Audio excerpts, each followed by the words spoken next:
Well, I think I'm just in the mood for a little bit of me time. It's been an interesting day, and I'm just not feeling my normal self, so just having that little bit of me time. And I thought, well, I'll just share a video on here, and I thought I'd chat about something that's been in my thoughts a little bit recently, and I don't know how well it's going to come across. I like to spend when I'm doing my jobs on a day-to-day, etc. Sometimes I pop YouTube on in the background, and I like to listen to quite mostly positive things and things that make me smile, and the YouTubers that are like that. So I'm grateful for that. Sometimes I do hear things from news reports, and sometimes it's American news as well. I'm married to an American man, and sometimes I hear things from over that way, over America. And one of the stories that some YouTubers have been speaking about, and some news stories have been about, is the story about an old, I don't know how you say it, but is it a family vlogger? The site was closed down just around about a year ago, and it used to be called 8 Passengers. Even my youngest used to watch it, and I think I'd seen it a few times. Anyway, it was that, like I said, the channel had been closed down, and sadly the family are going through a very, very difficult time. The mother of the family and her business partner are both in the court process at the moment after some news came about that the 2 of the children had been found. Well, the son had managed to escape her business partner's home, had been found emaciated, and also, you know, I'm not using the right terminology here, but he hadn't had enough food and etc. for quite some time, and so he wasn't in a good place at all. And there's other things, I don't want to go on and describe things, but he'd experienced some things which were a child should never have to experience. And they also found his sister in a similar way. I don't really like talking about subjects like that, and there's a reason why I'm bringing this up. It's such a sensitive subject, because I just know the children have got so much, they'll have so much healing to do. The whole family will, and friends, but most importantly, the children, they'll need that support and help to heal. And so to me, it's a subject that's very, very sensitive. And one of the things that on the story though, and I don't want to cast any because it's such a big thing, when any child suffers, that's a massive thing, and it's so, we need to make sure that always that children are protected and taken care of. So I hope that my thoughts to do a little bit to do with this, I'm not explaining myself very well, but they ask sometimes, well, why did this happen? Why would a mother allow this to happen to their child or their children? What happened to her 2 children? What caused it to happen? And there's no justification for anything like that. We know that. But one thing that, when listening to it, the different people talking about it and reports, it's bothered me a bit when they've brought up the Church of Jesus Christ of Latter-day Saints. It's bothered me because some people, and I think it's just lack of knowledge, some people would like to say that, well, it's because, they don't always say it's because they're members of the church, but they're suggesting that it can be some of the things that people believe in as members of the church. Now, I'm a member of the Latter-day Saint Church, so I just wanted to share the reason. I'm not on here to try and protect the church or anything like that, but I've had some similar experiences, and this is why I feel I wanted to share it. It's all a bit higgledy-piggledy, so I apologize for that. So I'm hoping it will make sense. When it comes to the church itself, I have had good experiences with the church. Now, in the church, you're going to have just the same as whether they're not people in the church or not in the church, non-believers, atheists, whoever we are, on whatever religion we are. I think there's good and bad in every aspect of life, and so you're going to have some people that make terrible decisions, whether they're members of the church that I attend or not, and those people need to be held accountable for the things they do. But if people are truly trying to, in the church I go to, if they're trying to live that life and try to be like the Saviour, to be like Jesus, they wouldn't make those choices. But the problem is, a lot of people don't know how to be like that, or they kind of make their minds up on how they think they should be. You know, I'm being a bit vague here. I'm not doing very well explaining what I'm trying to say. But I'm going to try to go to why I'm even raising this in the first place. And it's nothing at all I'm not defending the mother, Ruby Franke, at all in any way. Not in any way, because no one should ever hurt any children, ever. The reason for sharing this is I'm hoping it might give possibly a slightly better understanding as to why people can get caught up in this kind of thing. And anyway, after I was divorced about 8 years ago now, and I don't really want to talk about my past marriage because I don't. In an ideal world, my children would have parents that could co-parent really well, and they'd show respect all the time to each other. And I don't want to speak unkindly about my ex-husband. But I did become really quite unwell for a time when we were married, and towards the end of my marriage, and things weren't good in our marriage at all in the end. And after the divorce, I think I was in a really vulnerable place, and I'd done counselling for myself for years, and it really helped. And so, you know, there was a lot of growth in that, and I continued on with counselling after the divorce. But I still, even though I'd done a lot of work to heal, I still feel like I must have been in a vulnerable place because some of the decisions I'd made, possibly people I dated or just things like that, I can see when I look back that I was still quite vulnerable, even though I feel I was a strong person too, and, you know, going through a lot as a mother. I know I was strong, but I was still vulnerable. So anyway, the reason for mentioning it, and I hope this is all making sense, the reason for mentioning it is because at the time I looked at a lot of self-help things and obviously with my counselling, but that obviously helped. But I used to like to read a lot of self-help stuff. I try to keep away from that now. I still nip into it a little bit. Things that I think, you know,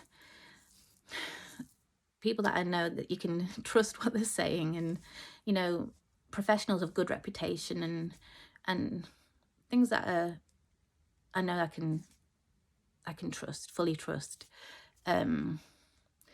Good sound and educated people that are very emotionally intelligent. Anyway, forgetting that now, like I said, I used to listen to a lot of self-help things and read that, and I kind of got rid of all that stuff. Most of that stuff I've got rid of now. And but at the time, because I had still so much healing to do, even though I thought I was doing okay, I stumbled. I met somebody when doing online dating. Oh, the joys. Gosh. And that person was involved in a group. And I don't want to, people might be a bit miffed that I'm not naming the group. If you want to know, I can say it. If you PM me, I'll say it, but I'll let you know. But the group's name. But that group, to get to know this person, which should have been a red flag. And that person, I think, was a good person. But I say red flag because, you know, he wanted me to be part of this, get to know this group a bit, this group about love, etc., to get to know him. Now, you shouldn't have to take both to get to know somebody. So I don't know, at the time he was like, he said, I kind of believe that he knew quite a bit about relationships, etc. This was an intelligent man, you know, he's a good man. And got fireworks going on in the background.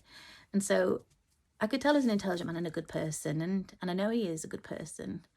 So I kind of, you know, I was like, oh, I'll go I'll go to a couple of these groups, etc. So I started going to these groups, and you know what? The groups, I love learning. So the group sessions, when they talked about parenting and about love, the things that were positive and the things that you learn in counselling, those things, because they were things that, a lot of things I'd already learned in counselling, but those things that I liked, you know, listening to those and getting some tips about things that were about parenting that were actually really positive, about loving our children, you know. Just there was much that was positive there. But then I'd go to these groups and I'd be like, oh, this is interesting, because there'd be a lot of hugging and you know, like a lot more, there's a lot of tactile stuff going on, and I'm you know, not wondering what was going on. And I'm not, it's difficult to explain, but over the course of time, I don't know how, let me see, it seems that Ruby Franke has been, just go back to Ruby Franke, they've talked about how it's kind of cult-like with her, the relationship she has with Jodie Hildebrand. Well, it really reminds me of my experience, a lot of my experience. And Jodie Hildebrand comes from the Utah area. Well, the person that started up the group that I got involved with is also from the Utah area. And the patterns and the way that they've talked about the mentality, some of the things that Jodie Hildebrand had said in the clips of sorry for getting the names wrong. Ruby Franke, I'm so sorry. Some of the things they believe in, they use different words, but very similar mentality to the things that they were trying to teach me in the group I was part of. And I wish I could be better at articulating things and expressing things, but this is why I always wanted to share it, because I think that, and it's not justifying anything to do with how the children have been treated, but I think that she definitely was caught up, for sure, in with somebody that used these techniques. And I think that even Jodie Hildebrand believed in them. I think she believed in them enough to believe that, you know, I could be wrong. Maybe she was just a complete big manipulator, total, and just a bad person through. I don't know. But she possibly could have really believed in what she was teaching. And I'd like to think that, gosh, because it'd be awful to think if she wasn't, even worse if she was just, you know, just doing everything for her own benefit, you know. And I'm not saying anything of things I wasn't taught. I don't know she taught Ruby that it was okay to hurt the children. I haven't got a clue, and that's such a sensitive subject. I haven't got a clue. I was never taught anything like that, anything at all. But I mentioned this just because the way that mind control thing, in a sense, the teaching someone to try and believe and follow what they're teaching you, is what I found myself involved in a group like that. And I'm not going to mention names because it's not fair on people, and if I felt I ever needed to, I would. But in this group, they would even like encourage you to say daddy for the person that was in charge. And it was like they're trying to create this relationship, like they loved you and they were the only person that could love you, and like truly know how to love you, and no one else really knew what love was. And when I listened to Ruby Franke and Jodie Hildebrand talk about what love really, really is, that they teach it in a way of like the words that they use. I'm not listened to it a lot on the connection thing, but they teach it in a way which is so similar. You know, suggesting that the way our children act is selfish just by being children, by making mistakes, and it's not loving. And that wasn't what I was taught, I don't think. From memory now, it's quite a while ago. But gosh, it is hard to explain. I'm trying to think of the things that make it most really similar. It's that need for someone to help you when you're feeling vulnerable. And I wonder if Ruby Franke was feeling vulnerable, like she'd lost the YouTube channel, and I don't know what was going on in her marriage, but she was told to go to this counselor. Gosh, we should never seen that person. Maybe she was feeling, and I'm not justifying anything, she possibly could have been feeling really vulnerable. And that's a time when people can definitely target you. And the people that I met with, one of the man that was talking to me, he was like, he even said one time, he said, let me brainwash you. Now, it's the most ridiculous thing to ever say to someone. And now I might have been vulnerable, but I say what I think. And I was like, I didn't say it to him in that moment, but I'm thinking, what a complete plonker. I just like, you don't say that to somebody. You don't. And he knew. I think that's why he started to get frustrated, because I wouldn't listen to everything he said. I didn't agree with everything he said. I tried to listen, and I thought I was going to learn something from this person. And I felt actually let down.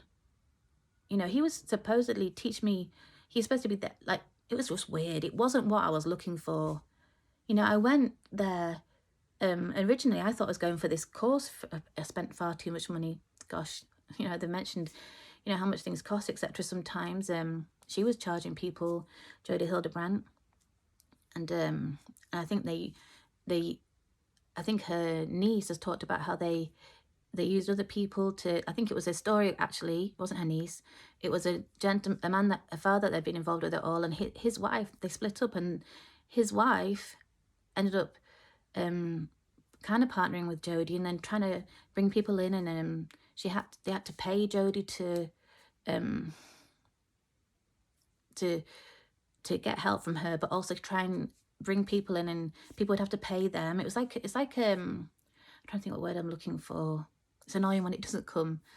Oh, why can't I think of the word I'm looking for? It might come in a bit. You know the companies that they say to avoid when it's like a pyramid scheme. It's like that. So in the one I was involved in, that's what they wanted. If I wanted more help, I'd have to pay more money, and I could become like them. I could become like they'd be daddies, but they'd also be mummies, which is so weird.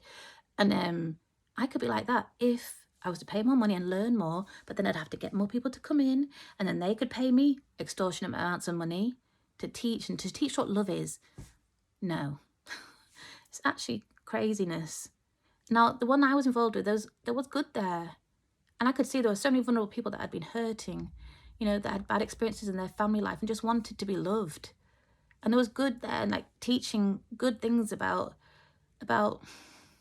actually really loving our children and being present for our children. So different to, I think, to the Ruby Franke thing in that way. But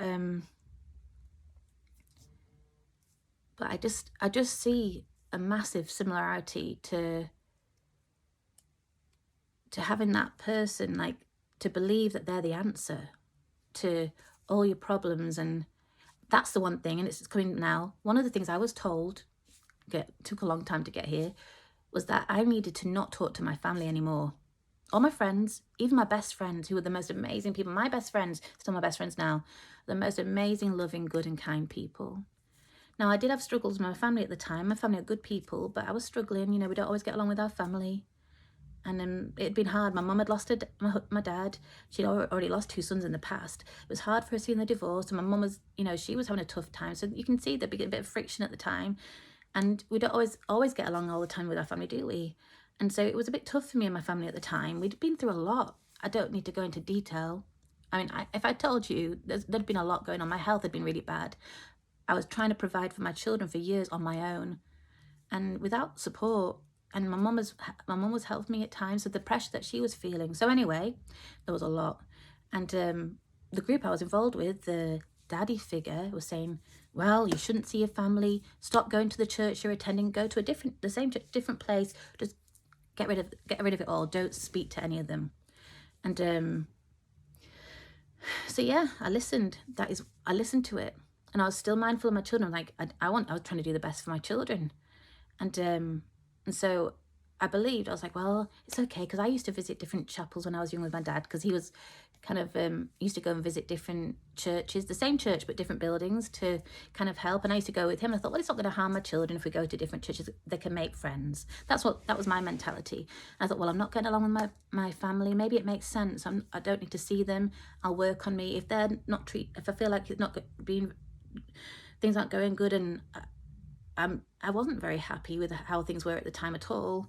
It was affecting me with my family. Well, you know what? Better not to speak to them. And this is the thing the massive similarity. So Ruby Franke's husband was told, and they were both told to not see each other anymore. And even when it comes to the children, she even had that belief about not seeing her children anymore, you know, if they didn't know how to love. And so I was taught, my family didn't know how to love. My friends didn't know how to love. And I couldn't heal and learn what love really was unless I was separated from that and worked on how to love myself. Now, thankfully, I could see things that weren't good amidst all of this. And so yes, I didn't see my family for a bit. You know what? I thankfully was a strong person, because I took it as a way of, actually, I do deserve to be treated well. And my family love me. Of course they love me. But I deserve for people to respect my boundaries and to respect me. And we'd all been through a lot. And so it was easy for, as my family had all been through a lot, my brother and my family members had been through a lot. And so there was a lot of tension and a lot of misunderstandings. And it caused hurt.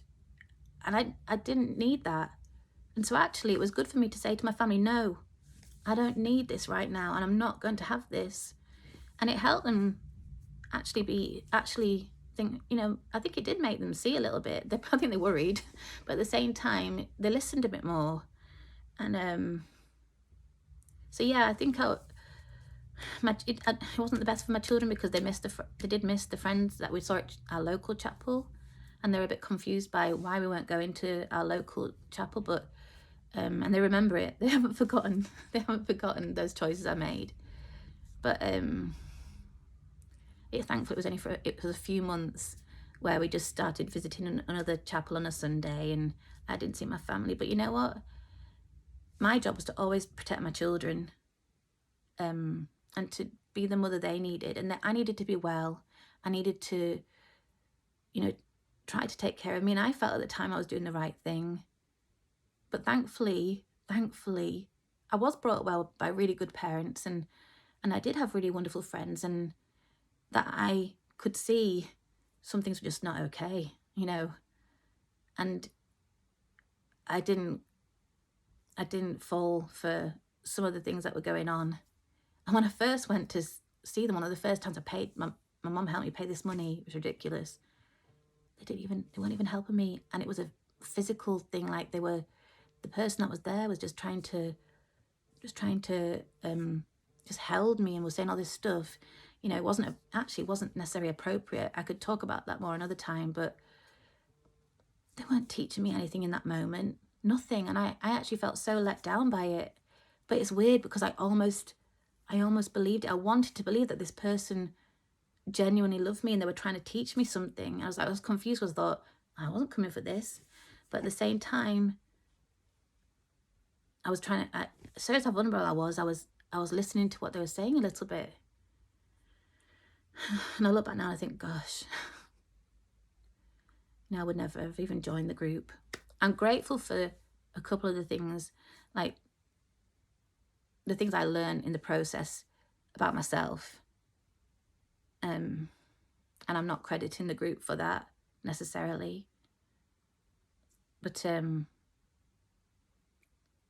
think it was filled with mostly good people. But the problem is, if you have a group where they use certain tactics like isolating you, not seeing your family, or telling you to trust them and to love them, they know what love is, especially not seeing your family, unless the family is really toxic, of course, that's different. When we're talking about proper toxicity or abuse, that's totally different.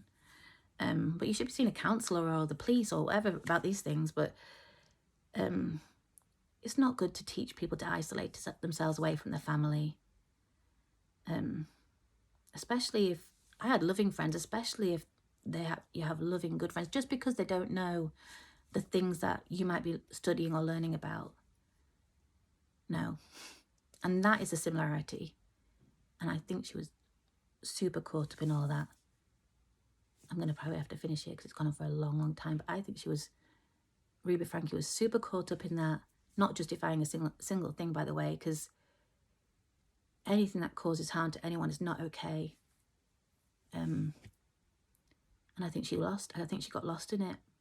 And I don't know whether Jodie Hildebrandt is what type of person she is. But the things that happened to the children speak for themselves. And so, no, they've made decisions that are not okay, and they've harmed people. And I feel, I don't know why, it's difficult to even put it into words because it's such a sensitive subject, but what a mistake, hey? What a mistake that she was even involved with this person. And I don't think the church realised or knew that Jodie Hildebrandt was a person like that, because she'd made mistakes in her own career, crossing the lines when it comes to counselling. She wasn't able to practice for a while, and I don't think the church, if they had known, of course, if they knew how she was and the way she thought and treating children like that, we are taught to love children and to you know, the scriptures talk about it, how we should love children and never harm children. And you know, and actually I believe that children teach us how to love. They teach us what love is. They teach us, they're the most forgiving people on this earth. They, you know, they love us even when we make mistakes. You know, we can learn so much from children. It's ridiculous, absolutely ridiculous. As an adult, to look at a child that is hurting, or that a child that is, an adult to judge children the way they do, and to think a child could be responsible to, I can't explain it, to put them at our level. You can't put children at our level emotionally and mentally. And you know, we're meant to be the adults. We're meant to be their protectors. We're meant to know how to help them emotionally, and to love them, and to teach them how to regulate their emotions. And I hope I'm not saying any of this wrong. I hope I'm not coming across the wrong way. And I probably might not be as clear as I could be. So I apologise for that. It bothered me that people were suggesting it was the church that was the reason for this. And sometimes I think it's a cultural thing as well. Utah's a wonderful place, but sometimes it can be a bit of a bubble when it comes to the church there. But it's not the church's teachings. That's difficult to explain, because here in the UK we don't have that bubble. You know, we're surrounded by people that don't believe in the church. You know, and there it's more so people that believe in the church. And so here, you know, it's a bit different, really. And but if you were to follow the church's teachings, you wouldn't do any of those things. You'd be trying your best to love everybody and love children the way we should, the way you'd be taught by any good parent, any good counsellor, any practitioner that knows how to take care of children and to love, to respect children. You would do that. You'd never treat a child badly. And so sadly, even in churches, we sometimes have people